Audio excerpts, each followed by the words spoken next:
প্রশাসনের সর্বোচ্চ স্তরের কর্মকর্তা হয়েও ধর্মীয় ও নৈতিক দায়িত্ববোধ থেকে এক অনন্য দৃষ্টান্ত স্থাপন করলেন কক্সবাজারের কুতুবদিয়া উপজেলা নির্বাহী কর্মকর্তা মিজানুর রহমান। উপজেলার দক্ষিণ দ্রুং ইউনিয়ন পরিষদ সংলগ্ন জামে মসজিদে জুমার নামাজের ইমামতি ও খুতবা পাঠ করেছেন তিনি।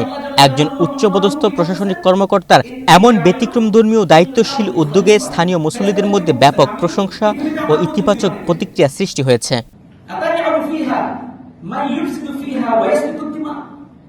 আপনি এমন কাউকে সৃষ্টি করবেন যারা কি করবে,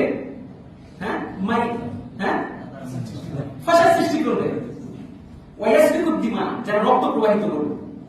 রূপায়ণ lake castle, welcome to the land of piece. 19 June শুক্রবার জুমার নামাজের খুতবা প্রদান ও ইমামতি করেন ইউএনও মিজানুর রহমান।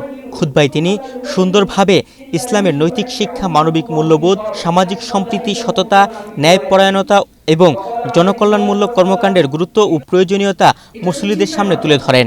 একই সাথে সমাজে শান্তি শৃঙ্খলা বজায় রাখতে এবং অন্যায় অবিচার রুখতে ইসলামের শাশ্বত বাণীর সঠিক বাস্তবায়নের আহ্বান জানান তিনি।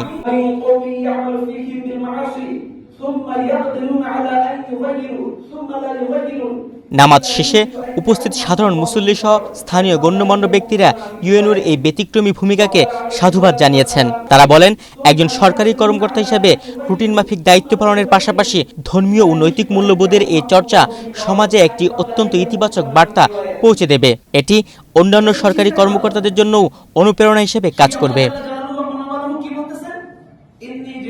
তুহিন ভুইয়া, বাংলাদেশ প্রতিদিন।